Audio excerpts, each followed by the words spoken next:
আল্লাহ নবী জানিয়ে দিলেন প্রতিদিন কবর ঘোষণা দেয়, ওরে আল্লাহর বান্দা বান্দিরা, জমিনের উপরে তোরা নাফরমানি করে ঘুরে বেড়াচ্ছি, জমিনের উপরে বড় দাম্ভিকতার সঙ্গে ঘুরে বেড়াচ্ছি, জমিনের উপরে বড় মস্তানি ভাবে ঘুরে বেড়াতে লেগেছে। ওরে আল্লাহর বান্দা বান্দিরে, আমি কবর তোর কি মনে পড়ে না? এই জমিনে নিজে তোকে একদিন আসতে হবে। আমি কবর বড় একা থাকার জায়গা, আমি কবর বড় অন্ধকার জায়গা, আমি কবর পোকামাকড়ের জায়গা, এখানে তোকে একদিন আসতে হবে। তার জন্য তুই প্রস্তুত নিয়ে আয়, তার জন্য তুই তৈরি হয়ে আয়। এই যুবকেরা, ইমাম বুখারী মুসলিম বলে কবরের জমিনে যখন মানুষকে রাখাবে, ওই কবরের জমিনে আল্লাহ আমার রাসূলুল্লাহকে তাশরীফ নিয়ে এসে থাকে।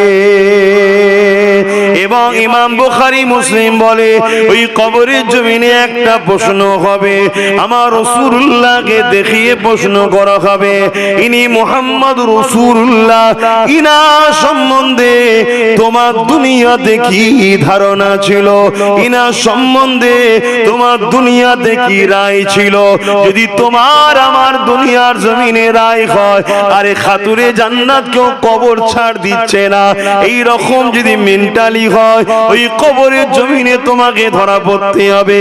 কেন রাসূলুল্লাহ জানিয়ে দিয়েছে, খাতুনে জান্নাত ফাতেমা হলো আমি রাসূলুল্লাহ আমার শরীরের অংশ। নবী নূর ফাতেমা শরীরে রাসূলুল্লাহ শরীরের টুকরো, খাতুনে জান্নাত নূর।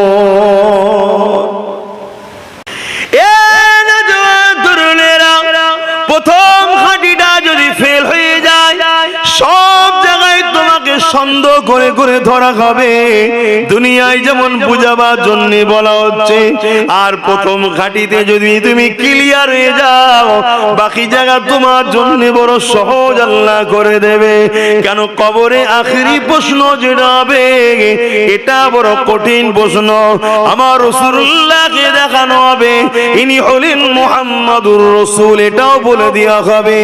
ইনা সম্বন্ধে এখন তোমার কি রায় সেটা নয়, দুনিয়ায় কি রায় ছিল বলো, এখন বিপদে পড়ে তো সবকিছুই বলতে পারো, ওইখানে কি বলতে বলো?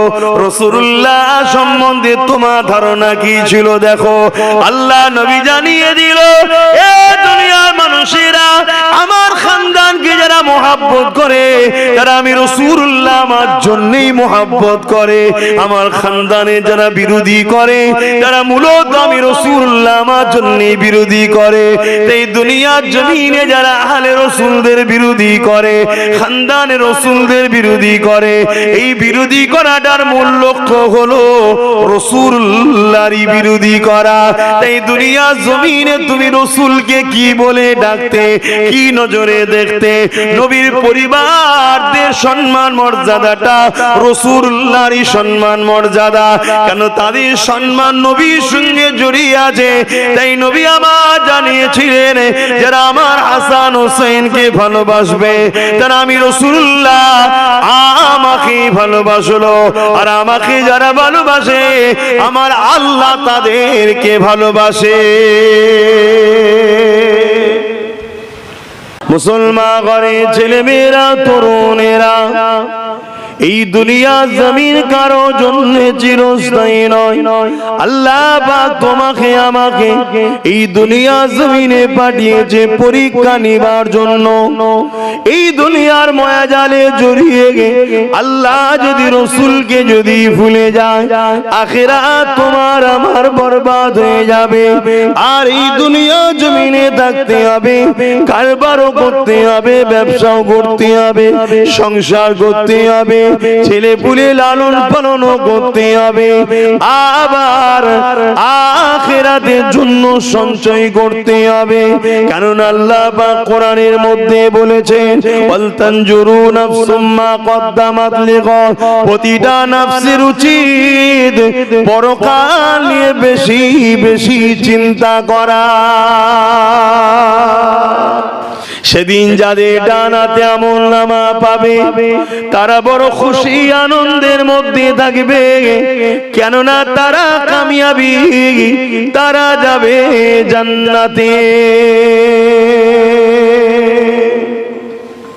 আর যাদেরকে আল্লাহ বাহাতে আমলনামা দেবে, এই বুকের মধ্যে দিয়ে হাত ঢুকিয়ে পিছন দিয়ে বার করে পিছন দিক দিয়ে বাহাতে আমলনামা দেবে। আল্লাহর ক্ষমতা আছে না নাই? একটু আওয়াজ দিয়ে বলবেন না? আছে, আল্লাহর ক্ষমতা আছে। তারা বড় লজ্জিত অপমানিত হবে। এই দুনিয়ার পরীক্ষাতেও দেখুন না, যেদিন মার্কশিট আউট হয়, রেজাল্ট আউট হয়, সবাই তো যায়, যারা পাস করে কত খুশি হয় না? হ্যাঁ, ক্যাটাগরি থাকতে পারে, কিন্তু ফেল যারা করে যায়, হয়তো রেজাল্ট খারাপ হয়েছে কিন্তু পাস করেছে, সে একটু মন খারাপ হলো কিন্তু টেনশন নাই। আমাদের রেজাল্ট হয়তো একটু খারাপ, আল্লাহ করে সুলতানে হিন্দ গরিবের নওয়াজের রেজাল্ট ফার্স্ট ক্লাস, কিন্তু ফেল হয়ে গেলে কি হবে? এখানে তবু দ্বিতীয়বার পরীক্ষার চান্স আছে, অন্ত চান্সই নাই। হযরত ইমামে আযম একদিন কারবার ব্যবসাখানায় বসে রয়েছে। ইমামে আযমের কাপড়ের দোকান ছিল, কাপড়ের ব্যবসা করা এটা অনেক নবী আলাইহিমুস সালাম ওলি আউলিয়াদের সুন্নাহ। এ নজওয়ানেরা, আব্বারা, মায়েরা, বোনেরা, ইমামে আযম হুজুর আমার দোকানে বসে রয়েছেন। এমন সময় একজন মানুষ চলে এলো, এসে একটা কাপড়কে ফেরত দিতে লেগেছে। হুজুর আমার পরিবার এটা পছন্দ করে না, বা আর একটা রায়াতের মধ্যে আছে তার মধ্যে ছিঁড়া ফাটা রয়েছে, যাই হোক এটাকে আপনি চেঞ্জ করে দিন। ইমামে আযম ওই কাপড়টাকে নিয়ে কাঁদতে লেগেছে। আরে দুনিয়াদারি করো, এইভাবে করো, আখিরাতকে প্রতিটা কদমে কদমে স্মরণ রেখে রেখে করো। দুনিয়াদারি করাটাও একটা ইবাদত, এর মধ্যে গুনাহ নাই। দুনিয়াদারির মধ্যে তো নেকি আল্লাহ রেখেছে। আপনি হালাল ইনকাম করবেন, করার পরে আলহামদুলিল্লাহ বলবেন। একটা খদ্দের হলো 5,000, 10,000 হোক আর 5 লাখ হোক, আপনার হালাল ইনকাম হলো, আপনি আলহামদুলিল্লাহ বললেন, টাকাটাও হলো। আলহামদুলিল্লাহ বলার জন্য ইবাদত নেকি হয়ে গেল। এটাই হচ্ছে ব্যাপার।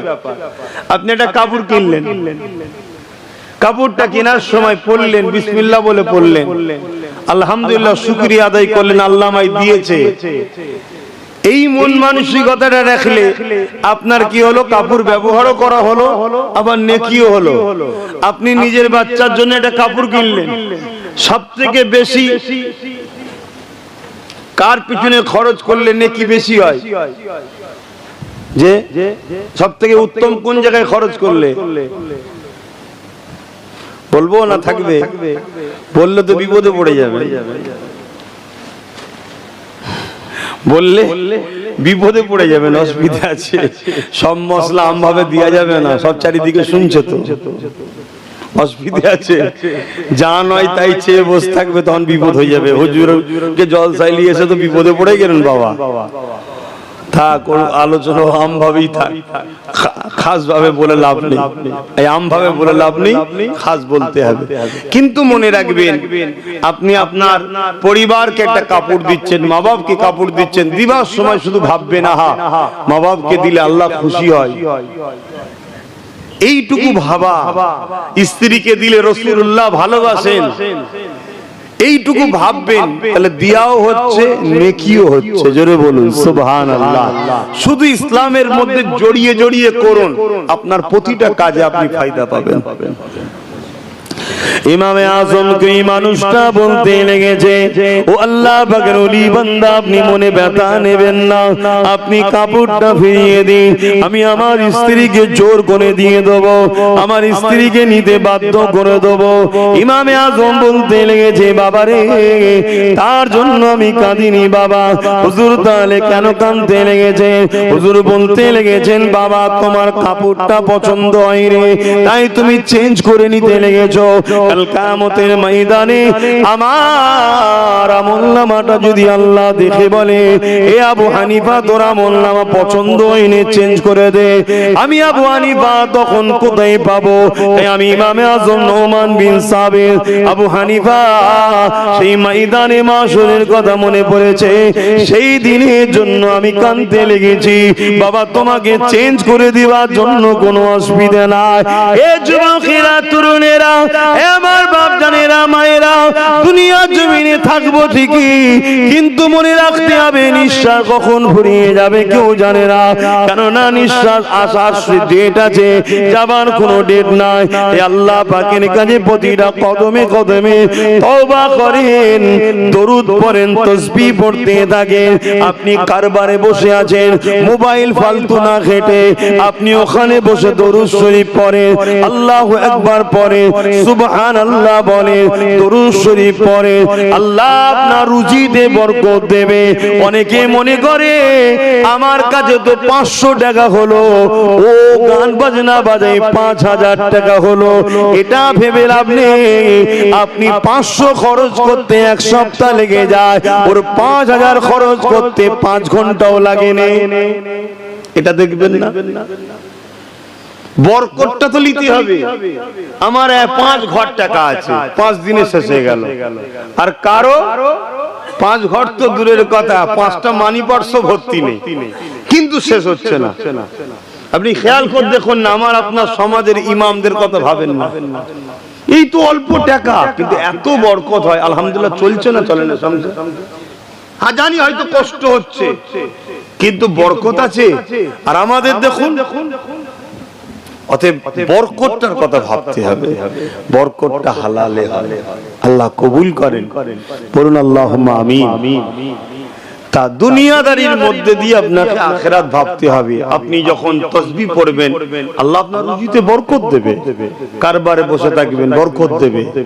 অনেক সময় দেখা যাবে আমার আল্লাহ আপনাকে পরীক্ষা লিবার জন্য ঠিক আজানের মাথাতেই, সারা দিন হয়তো বিক্রি হয়নি, আর ঠিক আজানের মাথায় একটা বড় খদ্দের পাঠিয়েছে, দেখি বান্দা আমার কি করে, দেখি বান্দা আমার কি করে। আপনি যদি মনে করেন সারা দিন তো হলো না, এই সুযোগে খদ্দেরটা পেয়েছি, এটাকে ছেড়ে দিলে হয়? নামাজ নাই, পরে একটু যাবো খনি, এটা একটা পরীক্ষা, মনে রাখবেন। কেন সারা দিন খদ্দের আনার ক্ষমতা আপনার ছিল না, এই খদ্দেরটা যিনি পাঠিয়েছে তিনিই সারা দিন আটকে রেখেছে। এটা আপনাকে দিয়ে পরীক্ষা চলছে, একবার পরীক্ষা হবে, দুবার পরীক্ষা হবে, 3 বার পরীক্ষা হবে। আল্লাহর রাস্তায় যখন চলবেন না, প্রথমটা শুরুটা হয় আগুনের উপর দিয়ে, কাঁটার উপর দিয়ে, কষ্টের উপর দিয়ে, কিন্তু একটা স্টপ পার হয়ে যাবার পর সেখানে শুধু শান্তি আর শান্তি, যেখানে আর কোনোদিন কষ্ট নাই। জোরে বলুন সুবহানাল্লাহ। আর দুনিয়াদারি শয়তানি রাস্তায় শুরু হয় ফুল বাগিচা দিয়ে, ফুল বিছানো দিয়ে, কিন্তু কিছুটা যাবার পরে যার কষ্টের আর কোনোদিন আবার শেষ নাই। আল্লাহর উপরে যদি আপনার আকীদা ঠিক থাকে, আল্লাহর উপরে যদি আপনার ভরসা থাকে, যখনই মুয়াজ্জিন বলে দেবে আল্লাহু আকবার, আল্লাহু আকবার, ওই সময় যদি খদ্দেরটা এসে যায়, আপনার বলা দরকার ভাই আপনাকে অপেক্ষা করতে হবে, কারণ আল্লাহর পক্ষ থেকে ডাক এসে গেছে, যিনি আমাকে বাঁচিয়ে রেখেছে। হয়তো আপনি 5 লাখ টাকার মাল নেবেন, কি 5000 কি 50 লাখ টাকার টাকার মাল নেবেন, কিন্তু মালটা নিয়ে চলে যাওয়ার পর আমি তো দুনিয়া থেকে চলে যেতে পারি, এই টাকাটার আমার কি মূল্য থাকবে? আল্লাহ পাকের কাজটা করে আসি, যদি আল্লাহ আমার রিজিকে আপনাকে রাখে, আমার ঈমান আমার আখিরা বলি, আপনি অন্য কোন জায়গায় গেলেও মাল পাবেন না, আমার কাছেই আপনাকে ফিরে আসতে হবে। এরই নাম হলো ঈমান। তবে ঈমান এই পরীক্ষায় পাস করা বড় কঠিন, বড় কঠিন। কেন এখন রেসারেসি মার্কেট, আবার যদি চলে যায় ফসকে যাবে, কিন্তু না, আপনার তকদিরে যদি থাকে কোনোভাবে ফসকাতে পারে না। এই ঈমানটা আপনাকে রাখতে হবে। আর যদি ওটা আপনার তকদিরে না থাকে, আপনার সঙ্গে কথা বলতে বলতে দামাদারি করতে করতে দিকে নামাজও যাবে, এরও পছন্দ হবে না, চলে যাবে।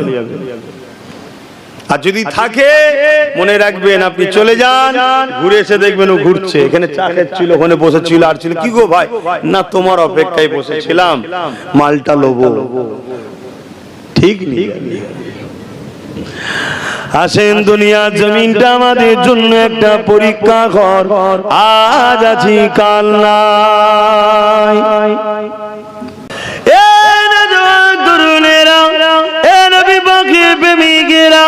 চিরস্থায়ী দুনিয়া কারণ আজ আছি কাল চলে যেতে হবে। আল্লাহকে রাজি খুশি এই দুনিয়া জমিন থেকে করতে হবে, পরকালে রাজি খুশি করার কোনো সিস্টেম নাই। এখানে আপনাকে রাজি করতে হবে, এখানে আপনাকে পরীক্ষা দিতে হবে। আপনি প্রতিটা নিঃশ্বাস ফেলার সময় আল্লাহর খুশির জন্য ফেলুন, প্রতিটা নিঃশ্বাস টানার সময় আল্লাহ পাককে খুশি করার জন্য টানুন। কেননা আল্লাহ আপনাকে আমাকে দুটো চোখ দিয়েছে, যদি এই দুটো চোখ না দিতাম অর্থটা কি জিনিস বুঝতেই তো পারতাম না। যদি দুটো পা না দিত, নিজের পায়ে হেঁটে কখনো নিজের কাজ করতে যেতে পারতাম না। যদি দুটো হাত না দিত, এই হাত দিয়ে হালাল ইনকামটা করতে পারতাম না। আল্লাহ পাক যদি আমাকে তোমাকে দিমাগে সুস্থ না করতো, এমন করে তেমন করে দিমাগ আল্লাহ না দিত, তাহলে তুমি আমি ব্যবসা করবার কিছুই তো বুঝতে পারতাম না। শুধু বুঝা নয়, বাপ মার কাছেও তুমি আমি বুঝা হয়ে যেতাম। হ্যাঁ, এটা দুনিয়া, মনে রাখবেন, 100 বার আপনাকে মনে রাখতে হবে। একদিন না, দুদিন, 3 দিন নয়, 4 দিন, একদিন তোমার জন্মদাতা বাপি বলে উঠতো, আরে এই ছেলেটা গেলিয়ে বড় পেরেশান হয়ে গেলা, আরে এই ছেলেটা গেলে কোটি কোটি টাকা খরচ হয়ে গেল। একদিন তোমার কানে যখন এই আওয়াজটা আসতো, তোমার জন্মদাতা বাপ, তোমার জন্ম দুঃখিনী মা তোমাকে বোঝা মনে করছে, মনে দেখো তো দেখি তোমার দিলটা কত ভেঙে চুরমার হয়ে যেত। আমার আল্লাহ তোমাকে আমাকে তা করেনি, সুস্থ শরীর দিয়েছে, সুস্থ জিন্দেগি দিয়েছে, দিমাগ দিয়েছে, বুদ্ধি দিয়েছে। একটু সেগুলোকে খাটিয়ে হালাল ইনকাম করো, হারামের দিকে যেও না, আল্লাহকে খুশি করার জন্য চলো। এবং যারা চলে গেছে তাদেরকে স্মরণ রাখো, তাদের জন্য দুয়ার মাহফিল করো। কেন নবী আমার জানিয়ে দিলে, যখন কেউ মাইয়াদের জন্য দোয়া চায়, ওই দোয়াটা আল্লাহ পাক পিতা করে দেয় না।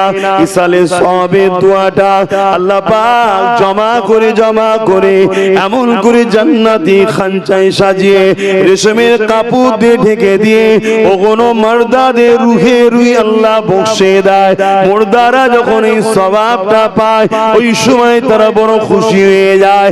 হে আমার আল্লাহ, এই সওয়াব কোথা থেকে আসছে? আল্লাহ পাক ওই সময় বলে, ওরে আমার বান্দা বান্দিরে, দুনিয়া জমিনে তোমরা সন্তান রেখে এসেছো, তোমাদের সন্তানেরা তোমাদের জন্য দান খৈরাত করেছে, ইসালে সওয়াব করেছে, দুয়ার মাহফিল করেছে, দ্বীনি আলোচনার মাহফিল করেছে, এলাকার মানুষরা সেখানে জমায়েত হয়েছে, তোমার প্রতিবেশীরাও তোমার জন্য দোয়া চেয়েছে, তোমার বাচ্চারাও তোমার জন্য দোয়া চেয়েছে। চেয়েছে, উলামারাও তোমার জন্য দোয়া চেয়েছে। আমি আল্লাহ সেগুলোকে জান্নাতি খাঞ্চা করে সাজিয়ে সাজিয়ে তোমাদের রুহে রুহে বক্সে দিলাম। আরো জোরে বলুন সুবহান। তারা বড় খুশি হয়, তারা বড় আনন্দিত হয়। আজকে আমার ভাইগুলো করছে, তার বাপের রূহ পাকে সব পৌঁছাবে, তারা বড় খুশি হবে। খুশি হয়ে যে আল্লাহকে জিজ্ঞেস করবে, আল্লাহ তারা তো আমাদের জন্য করলো, আমরা কি করব?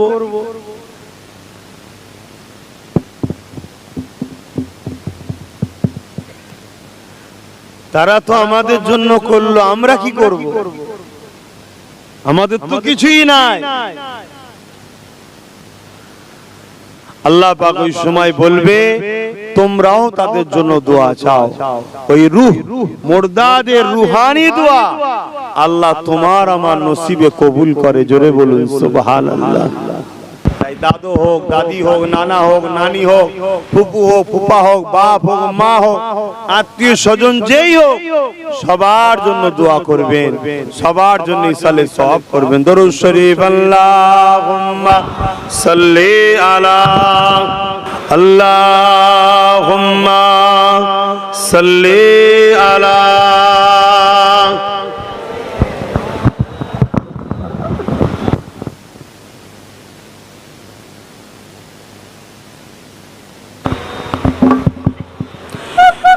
एक मैं ही नहीं उन पर कुर्बान ज़माना है,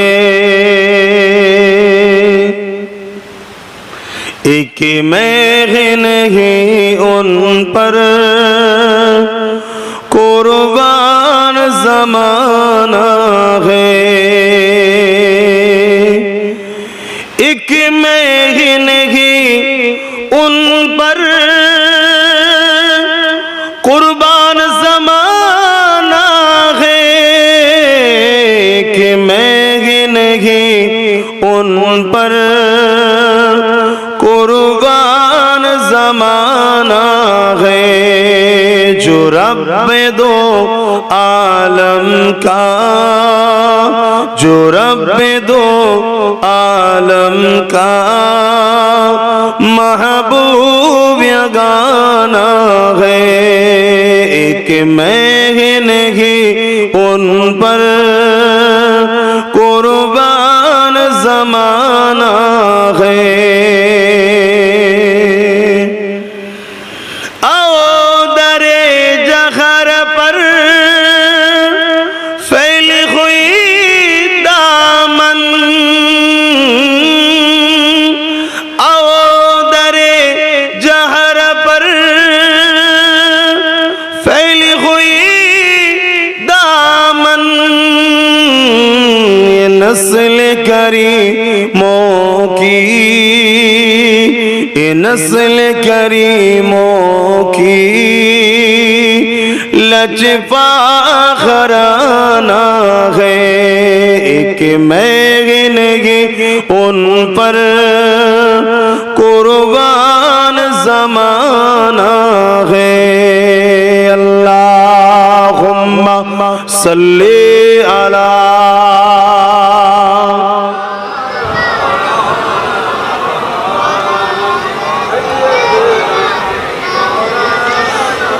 আমার বাপজানেরা, অনেকে দেখবেন জলসা মাহফিলে অনেক জায়গায় শোনা যায়, আমি কোন আলেমের সমালোচনা করছি না, কিন্তু আপনাদেরকে সতর্ক করছি মুনাফিকদের থেকে। অনেকে দেখবেন আলোচনা করে, কবর নাকি বলেছিল আমি ফাতেমা কার বেটি, কার স্ত্রী, এসব আমি বুঝি না, এসব ওয়াজগুলো করে দেখবেন। এই ওয়াজটা করা হচ্ছে আম মাহফিলের জন্য, করাটাই নিষেধ। আম মাহফিলের জন্য এই আলোচনা নয়, এটা হলো শুধুমাত্র সতর্ক করার জন্য, যাতে করে আমরা ভাবি আমাদের কবরে কি হবে, এর উদ্দেশ্য করে এটা শিক্ষা। কিন্তু আজ আমি আপনাকে বলে যাচ্ছি মাটির ক্ষমতা নাই। খাতুনে জান্নাত অনেক দূরের কথা, আপনার ঘরের যদি কোনো মেয়ে নিজেকে খাতুনে জান্নাতের চাকরানি মনে করে, নকার মনে করে, তাকেও কবরের ক্ষমতা নিয়ে রূপ ধরতে পারে। জোরে বলুন সুবহানাল্লাহ।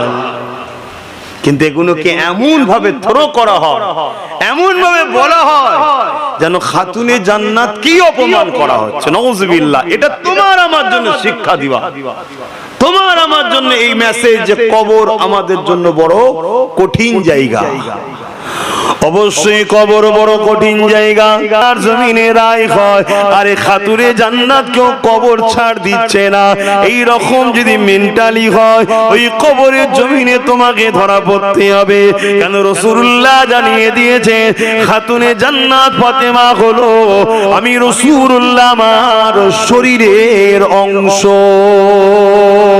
নবী নূর ফাতেমা শরীরের রাসূলুল্লাহ শরীরের টুকরো, খাতুনে জান্নাত নূর। আকীদা কি ছিল বলো? তার আগে আমরা অনেকে সবাই শুনেছি তিনটে প্রশ্ন কবরে হবে, এটা ঠিক, এটা হাদিস। তিনটে প্রশ্ন হবে, মান রাব্বুকা, তোমার রব কে? মা দিনুকা, তোমার দিন কি? আরেকটা প্রশ্ন রাসূলুল্লাহকে দেখিয়ে জিজ্ঞেস করা হবে ইনি মুহাম্মদ সাল্লাল্লাহু আলাইহি ওয়াসাল্লাম, ইনার সম্বন্ধে তোমার দুনিয়ায় ধারণা কি ছিল? আগের দুটো হচ্ছে কি? আগের দুটো হচ্ছে টিক দিয়া প্রশ্ন, টিক দাও, এক কথাই উত্তর, এক কথাই যেটা ভাষায় বুঝি আমরা এক কথাই উত্তর। কেন এই তিনটে প্রশ্ন হবে? আর ইমাম বুখারী কেন একটা বললো এর একটু বিস্তারিতটা আপনাদের বলে দিই। অ্যাকচুয়ালি এখানে সবাই রয়েছে, পৃথিবীর সবাই মানুষ। জিজ্ঞেস করা হবে তোমার রব কে? এক কথায় রব্বি আল্লাহ। তা যাদের রব আল্লাহ তাদেরকে আলাদা করো, অর্থাৎ যাদের রব আল্লাহ নয় তাদের থেকে আলাদা করো। তাহলে একটা প্রশ্নের কাজ মিটে গেল। দ্বিতীয় নম্বর, রব তো আল্লাহ বলছে, দিনটা কি জিজ্ঞেস কর। তাই দ্বিতীয় নম্বর প্রশ্ন করাবে মা দিনুকা, তোমার দিন কি? রব আল্লাহ যারা বলেছিল তাদের মধ্যে থেকে আবার বাছাই করা হচ্ছে। যারা বলে রব আল্লাহ তাদের সবার দিন কিন্তু ইসলাম নয়। মুখে হয়তো লাখো কোটি লোক বলে ইসলাম, কিন্তু ইসলামকে মিটাবার জন্য লাখো কোটি মুসলমানই যথেষ্ট আজকে পৃথিবী জুড়ে ঘুরে বেড়াচ্ছে। দেখুন তারাই তো ইসলামকে ক্ষতি করছে। যা কো বিষয়ে বেশি ডিপে যাব না, আজকে খাস দোয়া আমি যেটা বুঝাতে চাইছি। তাহলে মা দিনুকা, তোমার দিন কি? যারা বলবে দিন ইসলাম, আলহামদুলিল্লাহ তাদেরকে আবার আলাদা করো। যারা দিন ইসলাম নয় বলতে পেরেছে তাদের থেকে, তাহলে যাদের রব আল্লাহ নয় তাদের থেকে যাদের রব আল্লাহ তাদেরকে আলাদা করা হলো। রব আল্লাহ যাদের, তাদের মধ্যে দিন ইসলাম কার কার দেখো তাদেরকে আবার আলাদা করো। আবার আলাদা করা হয়েছে। এবারে এদেরকে বিস্তারিত প্রশ্নের উত্তর দিতে হবে। এগুলো ছিল এক কথাই উত্তর। বিস্তারিত কি? মুহাম্মদ রাসূলকে দেখানো হবে। জোরে বলুন সুবহানাল্লাহ। দেখিয়ে বলা হবে ইনার সম্বন্ধে দুনিয়ায় তোমার কি রায় ছিল বলো। কি বলে ডাকতে, কি নজরে দেখতে, কেমন মনে করতে, টোটাল খুলে লেখো। এবারে খুলে বলো। এখানের এক কথাই নয়, কথা বুঝতে পাচ্ছি? ওইটাই হচ্ছে সব থেকে বড় ভাইটাল বিষয়।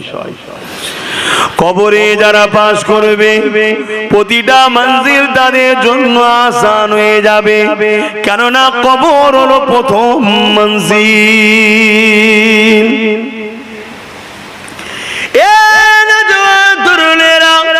প্রথম হাঁটিটা যদি ফেল হয়ে যায় সব জায়গায় তোমাকে সন্দেহ করে করে ধরা হবে। দুনিয়ায় যেমন বুঝাবার জন্য বলা হচ্ছে, আর প্রথম ঘাটিতে যদি তুমি ক্লিয়ার হয়ে যাও, বাকি জায়গা তোমার জন্য বড় সহজ আল্লাহ করে দেবে। কেন কবরে আখেরি প্রশ্ন যেটা হবে, এটা বড় কঠিন প্রশ্ন। আমার রাসূলুল্লাহকে দেখানো হবে ইনি হলেন মুহাম্মাদুর রাসূল, এটাও বলে দেওয়া হবে। ইনা সম্বন্ধে এখন তোমার কি রায় সেটা নয়, দুনিয়ায় কি রায় ছিল বলো।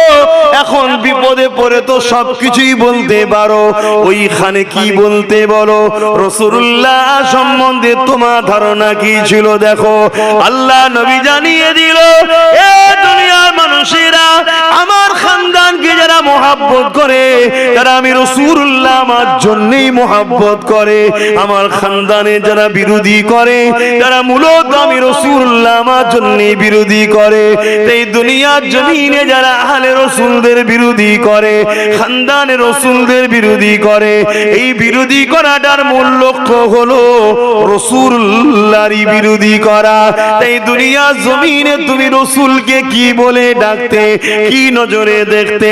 নবীর পরিবারদের সম্মান মর্যাদাটা রাসূলুল্লাহরই সম্মান মর্যাদা। কেন তাদের সম্মান নবীর সঙ্গে জড়িয়ে আছে। তাই নবী আমার জানিয়েছিলেন, যারা আমার হাসান হোসেনকে ভালোবাসবে, তারা আমি রাসূলুল্লাহ আমাকে ভালোবাসলো। আর আমাকে যারা ভালোবাসে, আমার আল্লাহ তাদেরকে ভালোবাসে। এই প্রশ্ন কিন্তু কবরে বড় ভাইটা, এই জায়গাতেই কিন্তু সব বেশিরভাগ ধরা পড়ে যাবে। কেন আজকাল আমরা রসুল সম্বন্ধে আমাদের অনেক গাফলতি, রসুল সম্বন্ধে আমাদের অনেক দুর্বল।